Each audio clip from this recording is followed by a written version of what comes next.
Parce que tu es le petit frère de Jésus-Christ. Pourquoi tu n'es pas dans la joie? Oh, c'est lui qui a fait ça. Attends, vous êtes à l'école et un enfant fait une bêtise et puis il vient, il t'accuse. Et c'est lui, c'est lui. Ah bon? Non, ce n'est pas moi. À ce moment-là, assume, on ne t'a pas posé de question. Si on te pose la question, et c'est ça qu'il a fait, non, tu ne l'as pas fait. Un point trait. Et on le verra, parce que Jésus est en toi, il te défendra. Amen. Ah oui. Amen. Amen. Qui nous séparera de l'amour de Dieu? Serait-ce la tribulation, ou l'angoisse, ou la persécution, ou la faim, ou la nudité, ou le péril, ou l'épée?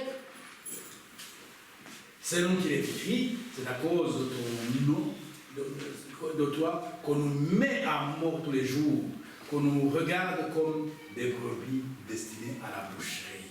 C'est comme ça que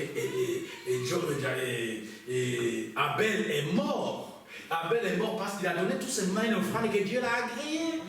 Et on l'a tué. Et toi, tu veux comment? Et il était l'image de Christ. Et Christ, nous sommes en Christ, nous devons nous laisser conduire par lui parce qu'il nous a dit, je vous laisse dans le monde comme des brebis au milieu de quoi? Des loups. Ah oui, mais soyez seulement prudents comme les serpents, doux comme la colombe. Ça ne sert à rien de te mettre en colère. Ça ne sert à rien de te défendre, de te fâcher. Parce que lui, il est autour de toi. Celui qui a permis que cela est, il veut être glorifié à toi en assumant tout ce qu'on te fait voir. Mais comment on le fait ça, mais lui, il ne permet pas.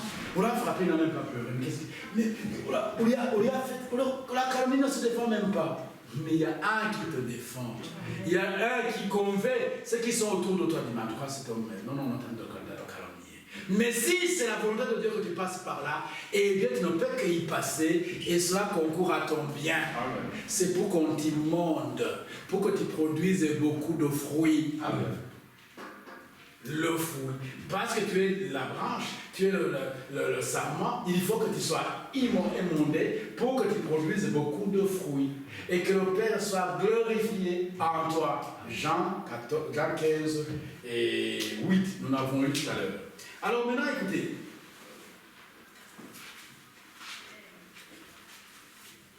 Mais dans toutes ces choses, nous sommes plus que vainqueurs par celui qui nous a aimés. Car j'ai l'assurance que ni la mort, ni la vie, ni les anges, ni les dominations, ni les choses présentes, ni les choses à venir, ni les puissances, ni la hauteur, ni la profondeur, ni aucune créature ne pourra nous séparer de l'amour de Dieu manifesté en Jésus-Christ notre Seigneur. Amen. Vous voyez mes bien-aimés, rien ne peut nous séparer de l'amour de Dieu. Voyez-vous à cela? Amen. Alors, il faut marcher tête haute, sachant que lui, il est celui qui te guide. Même si tu es faible, il connaît tes faiblesses. Demande-lui, Seigneur, rends-moi fort. Rends-moi forte, je suis une fille de Dieu, je ne dois pas avoir peur. Tu chasses Satan, sors de moi. Démon de la peur, quitte-moi, je ne te veux pas. Il te montre, non, tu es malade. Oh, toi, un cancer. Jamais. Jésus a déjà vaincu. Il dit, dans ses meurtrissures, je suis guéri. Amen. Tu le confesses, tu le prononces, Satan fuit. Alléluia. Amen. Mes frères et sœurs, rappelez-vous que cette femme qui avait souffert pendant 12 ans, qui avait dépensé tout son argent pour qu'elle soit guérie, mais que ça n'a pas été. Pendant que tout le monde pressait Jésus pour qu'on fasse quelque chose, mais elle a dit, moi, il suffira seulement que je touche seulement ses vêtements, je serai guéri. Qui lui a enseigné ça? Personne. Amen. Si on pouvait lui poser la question, mais comment tu as su ça? Il te dirait, je ne sais pas. Je ne sais pas. Comme ça. Oui, comme ça. Mais cela, justement, c'était écrit dans Psaume 133, qui est doux et agréable pour des frères de demeurer ensemble unis. Et c'est comme l'huile qui, déversée sur la tête d'Aaron, descend sur les bords de ses vêtements. Et Aaron, c'était le souverain sacrificateur qui était l'image de Christ. Et le véritable Aaron était là, qui était là pour porter avec lui à la croix les péchés du monde, les péchés de l'Église. Et cette femme représentait l'Église. Quand elle a touché, elle a été là pour que Jésus parte avec ses péchés à la croix. Et c'est pourquoi il a dit, Jésus a dit, ma fille, ta foi t'a sauvée. Il n'a pas dit ta foi t'a guéri. Il a dit ta foi t'a sauvé. Va, sois guéri de ton mal. Donc, mes bien-aimés, il y a des choses qui se passent aujourd'hui, qui se passent en toi parce que tu n'es pas une personne comme les autres. Et le Seigneur te révèle des choses, tu trouves que tu les connais, tu ne sais pas. Dites-moi, moi souvent je vais sur les réseaux sociaux où je vois des gens qui n'ont jamais été à l'école, mais que le Seigneur, un jour ou l'autre, il se réveille, il sait écrire, il prend la Bible, commence à lire la Bible, alors qu'il n'a jamais appris à lire. Si on lui pose la question, mais comment toi tu as lu? Non, je ne sais pas. C'est venu comme ça, j'ai pris la Bible et j'ai commencé à lire. Mon frère Tchibango Kabo, il était à Kisangani. Il va, c'était au Kivu à Luchuru.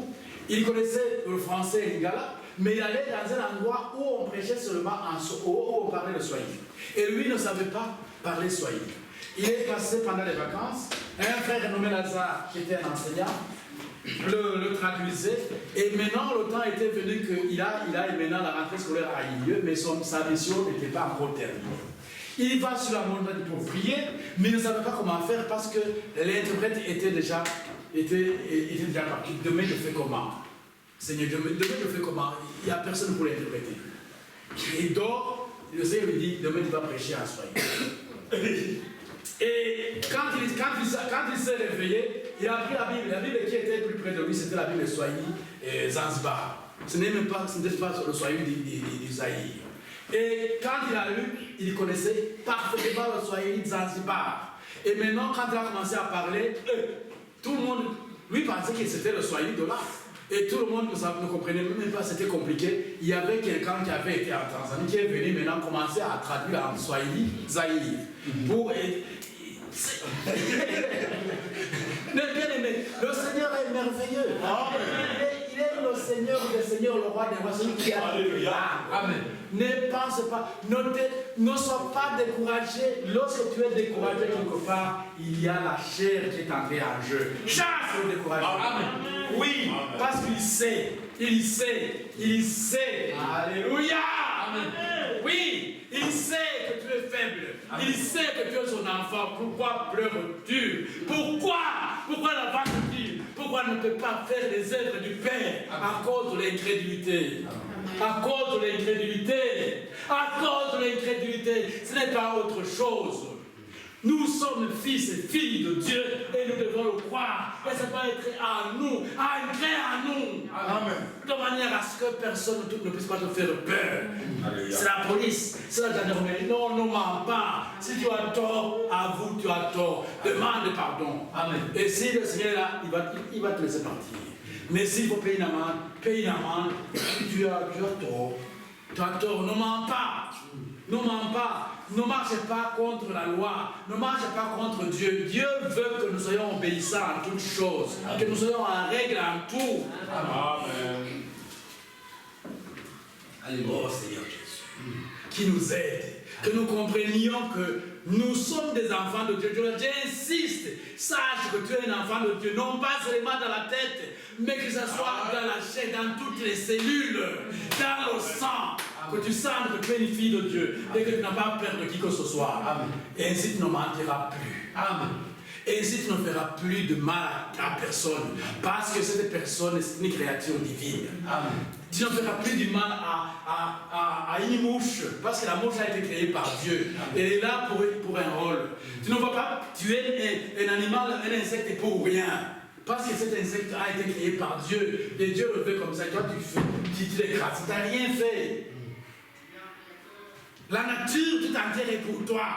Dieu nous a donné à gérer à bon escient. Et tu ne peux pas avoir peur d'un chien parce que le chien t'appartient. Amen. Tu es son créateur. Amen. Le créateur de son chien est en toi depuis le monde. Amen. Mais pourquoi tu as peur? La peur du diable. Chasse la peur. Amen. Chasse-la. et il fuira loin de toi. Il résistera au diable et il fuira loin de vous. Dit l'Écriture. Il dit, vous ne recevez pas parce que vous priez mal, parce que vous voulez satisfaire le convoitise. Fouillez les convoitises, fouillez les incrédulités, fouillez tout ce qui est faux. Je demande au Seigneur, Seigneur, révèle-moi tout ce qui est fort, pour que je ne marche pas comme les autres, parce que tu t'appartiens, parce que je dois te plaire. Je dois être agréable à toi. Enoch a marché avec Dieu 300 ans. Et l'Écriture nous dit qu'il a été enlevé parce que Dieu lui a rendu témoignage qu'il lui était agréable. Amen. Et toi, quand est-ce que le Seigneur te rendra témoignage que tu lui es agréable? Moindre geste, tu vas commencer à parler. Il dit que l'Écriture nous dit, là où nous avons lu, dans Jacques chapitre 1er, verset 18, nous avons lu, et nous allons lire au verset 19, là il est dit quoi? Jacques 1er.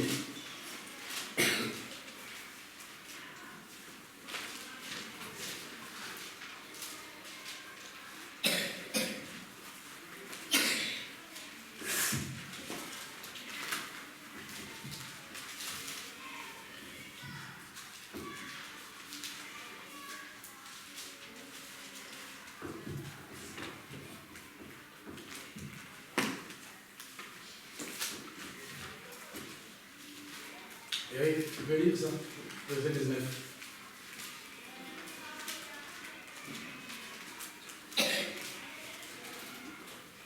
Jacques 1, 19.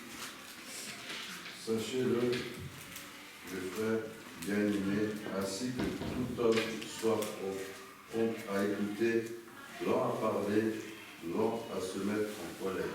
Pour quelle raison? Pour quelle raison? Car la colère de l'homme n'accomplit pas la justice de Dieu. Amen. Amen. Nous devons arrêter d'être des hommes.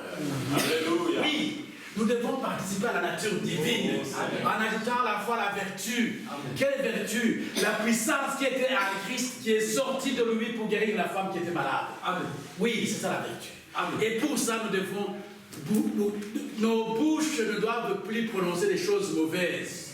Et quand on est en colère, on va parler à la... Quand tu sens que la colère t'attaque, c'est tel démon qui t'attaque, ne lui prête pas ta bouche.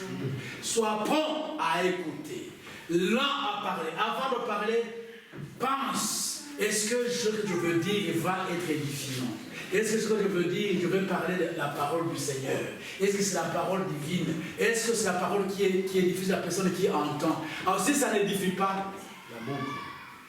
La bouche n'est pas faite pour que tu prononces des choses mauvaises, parce que c'est une bouche qui est une bouche de Dieu. Ce que vous regardez, lorsque vous êtes à la télévision, quand vous regardez les choses mauvaises, zappez, arrêtez, et allez ailleurs. Vous n'êtes pas obligé de regarder ces choses, parce que tes yeux sont des yeux de Dieu. Amen. Ah oui, sur l'internet, paf, vous allez, paf, tu ouvres ton téléphone, parce que tu vas commander quelque chose, et puis paf, on commence à t'envoyer des publicités, même des publicités obscènes. Sors de là, cherche une application pour avaler là-bas. Parce qu'il y a tout, bien aimé. Le diable nous assaille à tous côtés pour te refroidir, pour nous refroidir, pour que nous ne soyons ni bouillants, ni froids, pour que nous soyons tièdes. Et ce sont des mots-là que nous devons combattre. Que nous ne soyons pas tièdes, que nous soyons toujours bouillants, zélés pour Dieu. Et c'est tout ce qui est agréable à la chair, aux yeux, tout ça, les convoitises des yeux. Fouillons-les! Amen. Parce que ça peut nous empêcher d'être bouillants, d'être debout, d'être vaillants, d'être vivants, d'être des dieux. Ça nous demande, ça nous rabaisse pour nous amener à être des hommes de la terre. Nous sommes des princes et des princesses. Et un prince ne fait pas n'importe quoi, n'agit pas comme n'importe quoi, ne va pas n'importe où. Amen. Il est surveillé. Nous aussi, nous sommes surveillés par le Père. Amen. Et la Bible nous dit que la crainte de l'Éternel est le commencement de la sagesse. Amen. Vous comprenez cela? Amen. Croyez-vous à cela? Amen. Craignez Dieu. Amen. Amen.